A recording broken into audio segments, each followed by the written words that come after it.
It's been 7 days since I ended my 108-hour fast, and the results have been incredible. Today, I'm breaking down my glucose and ketone trends, my sleep and energy levels, weight updates, and what I've been eating while still practicing intermittent fasting. Let's dive into how my body has adjusted and what I've learned. Hey everyone, it's Mindy, a nurse and aspiring health coach. Welcome to my 7-day post-fast update. If you've been following my 108-hour fasting journey, this is where we see how my body has settled into post-fast recovery. If you are just catching up starting here, welcome. I recommend going back and watching the series to see how we got here. Since breaking my fast last Friday, I've been feeling amazing. High energy, clear focus, and steady digestion.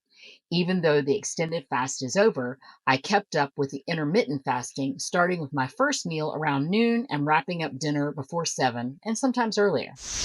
Today, I'll be sharing my glucose and ketone trends post-fast and how they've shifted just a bit.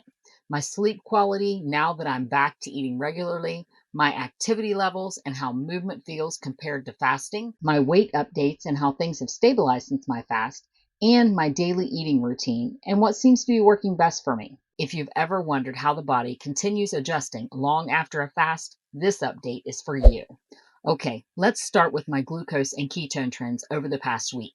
Today, my glucose was 81 this afternoon, showing that my body has settled into post-fast balance. Comparing to the first few days post-fast, I noticed that my average glucose has settled in the 80s with a few exceptions first thing in the morning.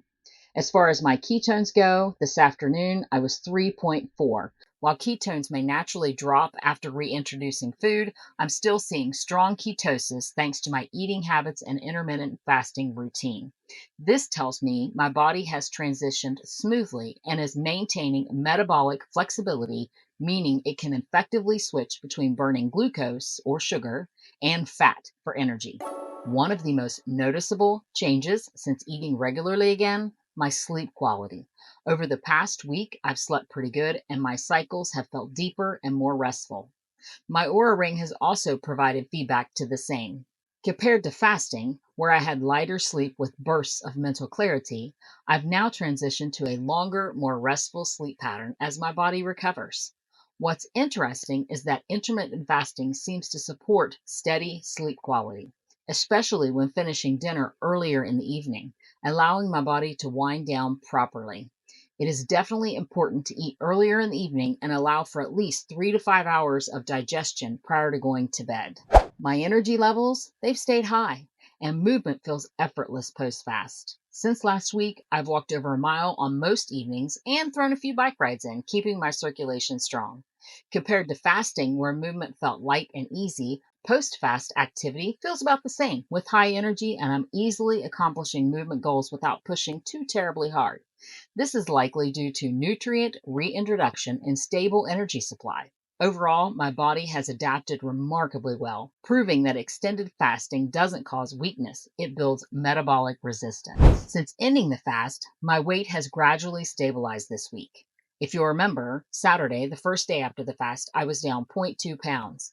On Sunday morning, I was down an additional 0.6 pounds, making it 0.8 pounds lost post-fast. Today, my weight has stabilized and I'm actually 0.2 pounds higher than the day I finished the fast, which is exactly what I expected. These numbers reinforce that fasting leads to recalibration.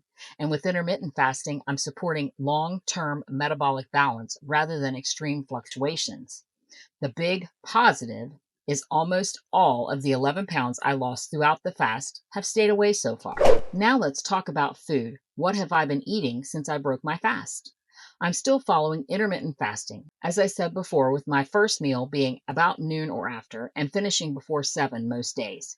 Here is a look at my typical meals. So for lunch, mostly proteins and fats with minimal carbs such as eggs, bacon, sardines, and chicken.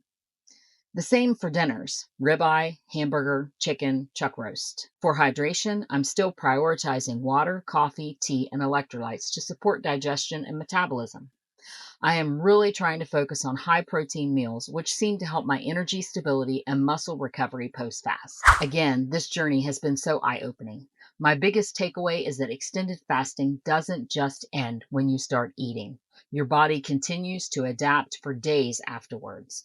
Energy remains stable when transitioned properly. Sleep improves when meals are timed strategically.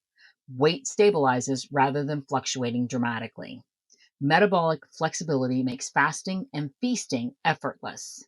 I'm excited to keep track of my progress, especially how intermittent fasting continues to support my long term health goals.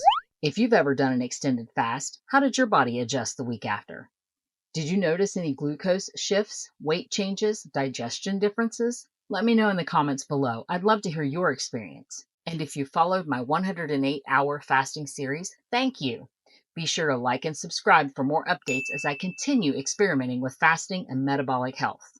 There will definitely be more to come. This past week has been a fascinating transition, and my body has responded in ways that reinforce the power of fasting and metabolic adaptation. I plan to continue my experiments with food, fasting, and other metabolic hacks that may be beneficial to get me healthy. I appreciate every one of you for following along, and I'll see you in the next video.